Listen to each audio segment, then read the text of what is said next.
ইহা বান্দার সময় মতো নামাজ আদায় করা আল্লাহ তাআলার কাছে সবচেয়ে বেশি প্রিয় ইবাদত। কোন বান্দা সময় মতো নামাজ পড়বে, এই ইবাদতটা আল্লাহর কাছে সবচেয়ে প্রিয়। আমি কি কথাটা বুঝাই পারলাম? তার মানে আপনাদেরকে এখন প্রশ্ন করব, আপনারা উত্তর দিবেন। আল্লাহর কাছে সবচেয়ে প্রিয় ইবাদত কোনটা? কোন তো শুধু নামাজ না সময় মতো নামাজ? এই তো মাশাআল্লাহ। আবার জিজ্ঞাসা করতেছি, এখন সঠিক করে উত্তরটা দিয়ে। আল্লাহর কাছে সবচেয়ে প্রিয় ইবাদত কোনটি? মাশাআল্লাহ, এই তো এখন সুন্দর হইছে। আল্লাহর কাছে সবচেয়ে প্রিয় ইবাদত হলো সময় মতো নামাজ পড়া। এটা আপনি মনে রাখেন, ইনশাআল্লাহ কেউ আপনার কথা কাটতে পারবে না। কেউ যদি জিজ্ঞাসা করে আল্লাহর কাছে সবচেয়ে প্রিয় ইবাদত কোনটি, আপনি কি বলবেন? সময় মতো নামাজ পড়া। আল্লাহ রাসূল বলছেন, আস-সালাতু আলা ওয়াক্তিহা, নামাজটাকে তার যথাসময়ে যত্নের সঙ্গে আদায় করা, এই আমলটা আল্লাহর কাছে সবচেয়ে বেশি প্রিয়। আমি আপনি যদি এই আমলটা করি, ফজরের নামাজটা ফজরের সময়ে, জোহরের নামাজটা জোহরের সময়ে, আসরের নামাজটা আসরের সময়ের ভিতরে, মাগরিবের নামাজটা এই যে কত সুন্দর করে সময়ের ভিতরে যত্নের সাথে পড়ে এসেছি, আবার এশার আজান দেওয়া হলে সময় মতো এশার সালাতটা গিয়ে মসজিদে আদায় করব, মা বোনেরা ঘরের কোনায় মুসল্লা বিছিয়ে নামাজটা পড়ে ফেলবো। এই যে সময় মতো নামাজ আদায় করা, এটা আল্লাহর কাছে সবচেয়ে প্রিয় আমল। তাহলে যেটা আমাদের স্রষ্টার কাছে সবচেয়ে প্রিয়, যিনি আমাকে বানাইলেন, আমাকে পাঠালেন, আবার যিনি মৃত্যুর সময় আমাকে তার কাছে নিয়ে যাবেন, ওনার কাছে সবচেয়ে প্রিয় যে আমলটা, সেটা আমাদের করার দরকার আছে না নাই? তো মানুষ যেটা বুঝে না, মানুষ মনে করে যে না 60-70 বছর আইছি, এটা একটু আনন্দ ফুর্তি করে যায়। ফজরের খবর নাই, জোহরের খবর নাই, আসর মাগরিব এশার কোনো খবর নাই। অথচ আমার আপনার বোঝা দরকার, যেই নামাজ এখনো পর্যন্ত আমি আপনি নিজের জীবনের সাথে মিলাতে পারলাম না, সেই নামাজ হলো আমাদের রবের কাছে সবচেয়ে প্রিয় ইবাদত। কথা বলুন ঠিক কিনা? আল্লাহর নবী জানায়া দিলেন, ও সাহাবারা, আল্লাহর কাছে সবচেয়ে প্রিয় যে আমল, সেই আমল নিজের জীবনের সাথে জুড়ে নাও। নামাজের মাধ্যমে বান্দার সম্পর্ক আল্লাহর সাথে দৃঢ় হয়ে যায়। আল্লাহর নবী বলছে, জানো দুনিয়ার একজন বান্দা তার রবের সবচেয়ে বেশি কাছে কখন যেতে পারে?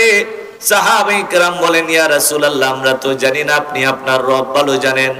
নবীজি জানায়া দিলেন, আকরাবু মা ইয়াকুনুল আবদু মির রাব্বিহি ওয়া হুয়া সাজিদুন, কোন মানুষ যখন ওযু করে সুন্দরভাবে আল্লাহর জন্য নামাজ পড়ার জন্য এসে দাঁড়ায় যায়, মুসাল্লার উপরে দাঁড়ায়, এরপরে আল্লাহু আকবার বলার পরে সানা পড়ে, এরপরে পবিত্র কোরআনের সেই দামি সূরা সূরাতুল ফাতিহা তেলাওয়াত করে, এরপরে আবার আরেকটা সূরা কিংবা কেরাত মিলানোর পরে যখন আল্লাহু আকবার বলে রুকুতে চলে যায়, আল্লাহর নবী বলেন, রুকুতে যাওয়ার পরে পরে সুবহানা রাব্বিয়াল আযীম এইভাবে 3 বার 5 বার 7 বার পড়ার পরে আবার সামি আল্লাহু লিমান হামিদা বলে উঠে দাঁড়ায় যায়।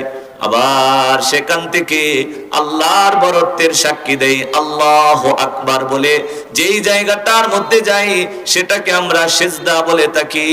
আল্লাহর নবী বললেন, জানোনি সাহাবারা, আকরাবু মা ইয়াকুনুল আবদু মির রাব্বিহি ওয়া হুয়া সাজিদুন, বান্দা যখন নামাজের মধ্যে সিজদায় লুটায় পড়ে, নিজের জবান থেকে কপাল আল্লাহর কুদরতি কদমের মধ্যে লুটায় দিয়া পড়ে সুবহানা রাব্বিয়াল আলা, আল্লাহর নবী বললেন, ওই সময়ে বান্দা তার রবের সবচেয়ে কাছাকাছি চলে যায়।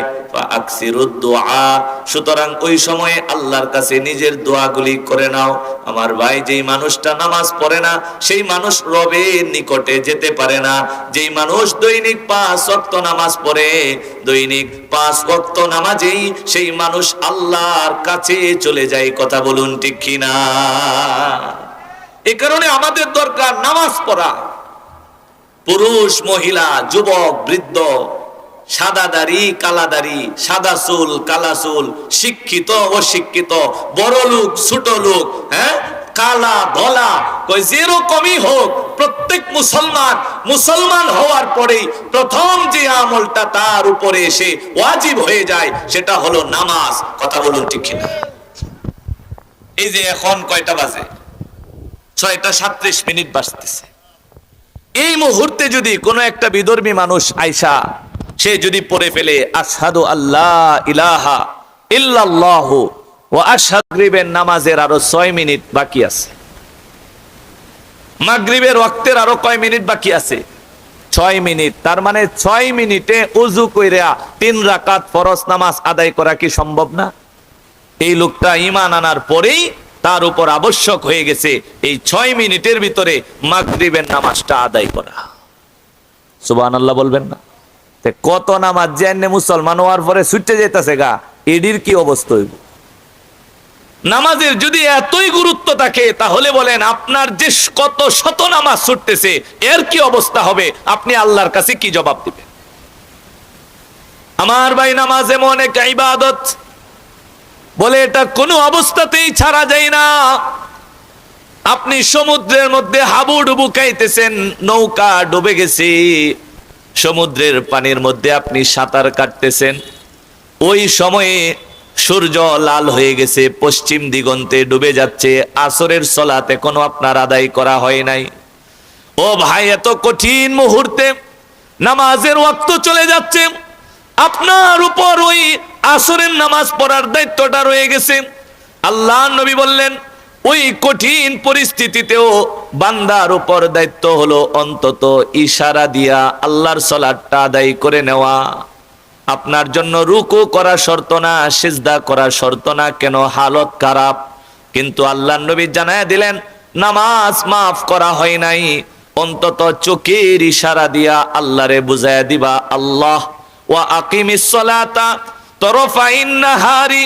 আপনি যে বললেন সকালেও নামাজ পড়ার জন্য, সন্ধ্যায়ও নামাজ পড়ার জন্য, আল্লাহ সকালের ফজর পড়লাম, দুপুর বেলা জোহর পড়লাম, আল্লাহ আসরের নামাজটাও ছাড়লাম না, সমুদ্রের পানিতে হাবুডুবু খাই, রুকু সেজদা করার ক্ষমতা নাই, কিন্তু মালিক চোখের ইশারা দিয়া বুঝায়া দিলাম আমি বান্দা তোমার সামনেই মাথা নত করেছি। যুদ্ধের ময়দানেও নামাজ ছাড়ার কি নাই? সুযোগ নাই। জোরে কোন সুযোগ নাই? তো যুদ্ধ চলতেছে, আল্লাহ রসুলের যুগে নিয়ম আল্লাহ তাআলা দিয়ে দিছে, নবী অর্ধেক মানুষরে যুদ্ধের জন্য পাঠান আর অর্ধেক মানুষরে নিয়া জামাত আদায় করেন। কই এরা 2 রাকাত পড়ে চলে যাইব আর তারা আয়েশা 2 রাকাতের মধ্যে শরীক হইব, অর্ধেক মানুষ যুদ্ধ করব, অর্ধেক মানুষ নামাজ পড়বো। চিন্তা করেন, আমি আপনি হইলে তো একটা সামান্য বাঁশ ধরবাম, কই বাঁশটা ধরতে গিয়ে নামাজটা ছেড়ে দিছি।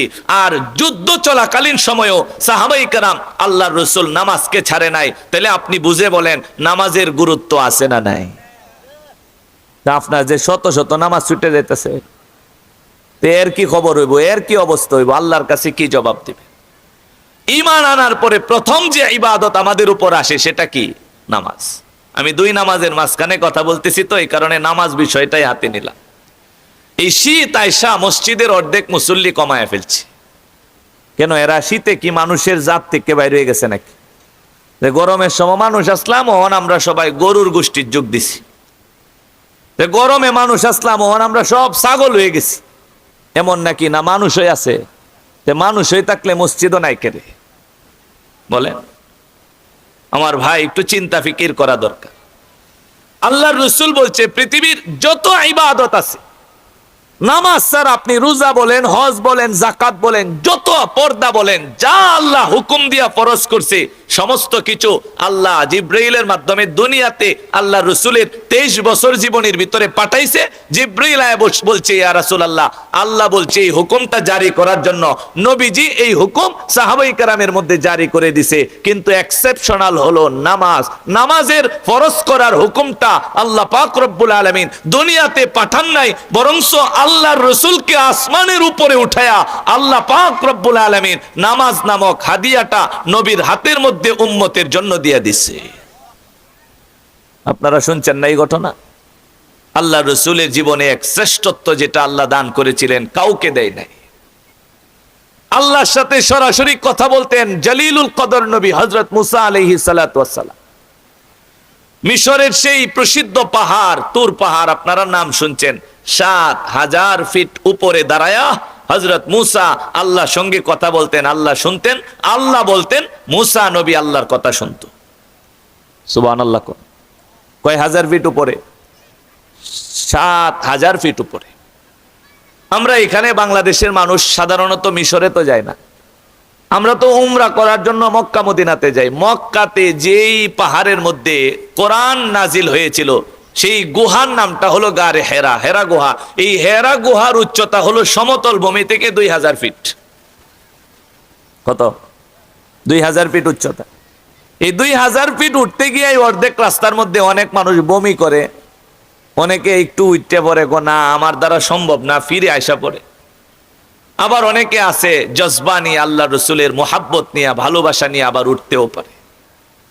তো এটা এত উঁচু, এত উঁচু, এখানে ওঠার পরে আর আশপাশের পাহাড়গুলি দেখা যায় সবগুলা পাহাড় তার চাইতে নিচু, মাত্র ২,০০০ ফিট। আর তোর পাহাড়ের সেই উচ্চতার মধ্যে দাঁড়ায়া মুসা আলাইহিস সালাতু ওয়াস সালাম আল্লাহর সঙ্গে কথা বলতেন, সেটা ছিল ৭,০০০ ফিট উপরে। আল্লাহ তাআলা ওইখানে রাইকাই মুসার সাথে কথা বলছে, কিন্তু কোনোদিন তারে দাওয়াত করে আসমানে ওঠান নাই। কথা ঠিক না? কিন্তু আমার আপনার নবী মুহাম্মদুর রাসূলুল্লাহ সাল্লাল্লাহু আলাইহি ওয়াসাল্লামকে আল্লাহ পাক রব্বুল আলামিন দাওয়াত করে মেরাজের মধ্যে নিয়ে গেছেন। জোরে কোন সুবহানাল্লাহ। নবীজির মনটা ছিল খুবই খারাপ, খুবই খারাপ। ওই চাচা আবু তালেব যে সারাটা জীবন আল্লাহর রসুলকে আগলায় রাখছে, সেই মানুষটা মারা গেছে। এমনিতে তো মারা গেছে, দ্বিতীয়ত পাশে বৈশা নবীজি বলছিল, চাচা শুধু একবার আপনি পড়ে যান লা ইলাহা ইল্লাল্লাহ আশহাদু লাকা বিহা ইনদাল্লাহ, এতখানি যদি পড়েন তাহলে কিয়ামতে আল্লাহর সামনে আমি আপনার জন্য আল্লাহর কাছে সুপারিশ করব। কিন্তু আবু জাহেল পাশে বসে বসে বলতেছিল, ও আবু তালেব, সারাটা জীবন যাদের ধর্মের উপরে ছিলি, শেষ নিঃশ্বাস ত্যাগ করার আগে কি বাপদাদার ধর্মের উপর চুনকালি মাইরে দিবি নাকি? আমার ভাই, শেষ সময়ে ধোঁকা দেওয়ার জন্য শয়তান বলেন আমাদের পিছনে আছে না নাই? এই কারণে যতদিন ঈমানের সাথে মৃত্যুবরণ করা না যায় ততদিন পর্যন্ত নিজের উপর নিশ্চিন্ত হওয়ার কোনো সুযোগ নাই। আবু জাহেল ডাক দেয়া বলে, আবু তালেব, সারা জীবন যার ধর্মের উপর ছিলি, মৃত্যুর এক মুহূর্ত আগে কি সেই প্রিয় বাপদাদার ধর্মের উপর চুনকালি দিয়া এরপরে শেষ নিঃশ্বাস ত্যাগ করে কি দুনিয়া থেকে বিদায় নিবি নাকি? আর এই দিক দিয়ে আল্লাহ নবী চোখের পানি ছেড়ে দিয়া কাঁদে আর বলে, চাচা 50টা বছর বুকে আগলায় রাখছেন, চাচা 50 বছর বুকে আগলায় রাখছেন, কোনদিন আমার কোনো ক্ষতি হওয়ার জন্য আপনি সুযোগ দেন নাই। আবু জাহেলরা আপনার কাছে প্রতিনিধি পাঠাইছে, মুহাম্মদকে ছেড়ে দাও, নয়তো তোমাকেও মুহাম্মদের সঙ্গে সেই নির্যাতনের সেই কারাগারের মধ্যে তোমাকেও কারাবরণ করতে হবে, অত্যাচার তোমাকেও বরণ করে নিতে হবে। চাচা 50 বছর আগলায় রাখছেন, এক মুহূর্তের জন্য আপনি আমাকে ছেড়ে দেন নাই। শিয়াবে আবি তালেবের মধ্যে 3টা বছর আপনি আমার সাথে ছিলেন, খোদাহের যন্ত্রণায় গাছের পাতাগুলি চিবায়া চিবায়া চাচা আপনি খেয়েছেন শুধুমাত্র আমার মোহাব্বতে। আবু জাহেল বলছিল তাদের হাতে আমাকে উঠায়া দেওয়ার জন্য, আপনি বলেছিলেন না না, পুরা পৃথিবীর সমস্ত যুবককে যদি আমার কাছে দেওয়া হয় এরপরেও মোহাম্মদকে দেওয়া যাবে না। ও চাচা, আজকে আপনি চলে যাচ্ছেন, শেষ বিদায় আপনার কাছে আমি বলছি, ও চাচা, শুধুমাত্র একবার আপনার জবান থেকে আপনি পড়ুন লা ইলাহা ইল্লাল্লাহ, এতখানি কথা বলে আপনি চলে যান। আশহাদু লাকা বিহা ইনদাল্লাহ, আল্লাহর দরবারে আপনি চাচার জন্য আমি মুহাম্মাদুর রাসূলুল্লাহ আমার পূর্ণ ক্ষমতা দিয়ে আমি সুপারিশ করব।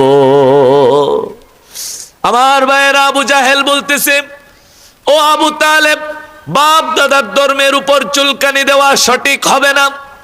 আবু তালেব মারা গেলেন, ওয়া কানা আখিরু মা কাল্লামাহুম হুয়া আলা মিল্লাতি আবদিল মুত্তালিব। আবু তালেব চলে গেল, কালিমা পড়ার সৌভাগ্য তার জুটল না, বাপ দাদার সেই চিরাচরিত মিথ্যা ধর্মের উপরেই তার মৃত্যুবরণ করা লাগলো। আমার ভাইয়েরা খেয়াল করবেন, আল্লাহর রাসূলের মনটা খারাপ হয়ে গেল। এক তো চাচাকে কালিমা পড়াতে পারলেন না, দ্বিতীয়ত 50 বছর যিনি কাফেরদের অত্যাচার থেকে আগলায়া রাখলেন, সেই প্রিয় মানুষটা আজকে তাকে ছেড়ে চলে গেছে। কিছুদিন সময় যেতে না যেতেই আল্লাহর রাসূলের সবচেয়ে প্রিয় বিবি আম্মা জান খাদিজাতুল কুবরা রাদিয়াল্লাহু তাআলা আনহা ও দুনিয়া ছেড়ে চলে গেছে। চাচা আবু তালেব মারা গেছে, কিছুদিন যেতে না যেতেই আম্মা জান খাদিজাতুল কুবরাও মারা গেছে। রাসূলের মনটা খুবই খারাপ, চিন্তা করতেছে মক্কার মানুষ এমনিতেই আমার সাথে যে খারাপ আচরণ করে, আমি কাবার পাশে যদি সেজদা দেই তাহলে উটের পচা নারী বুড়ি এনে তারা আমার গাড়ির উপরে এনে রেখে দেয়, মাথার উপর রেখে দেয়। মক্কার মানুষ যাদের অত্যাচার থেকে আমার চাচা আমার জন্য ডাল হয়ে দাঁড়াতো, আমি যখন বিষণ্ণ মন নিয়ে ঘরে ফিরতাম তখন আমার বিবি খাদিজা আমাকে সান্ত্বনা দিত আর আবার আমার উদ্যমতা ফিরিয়ে দিত। আজকে আমার চাচাও নাই, আমার বিবি খাদিজাও নাই।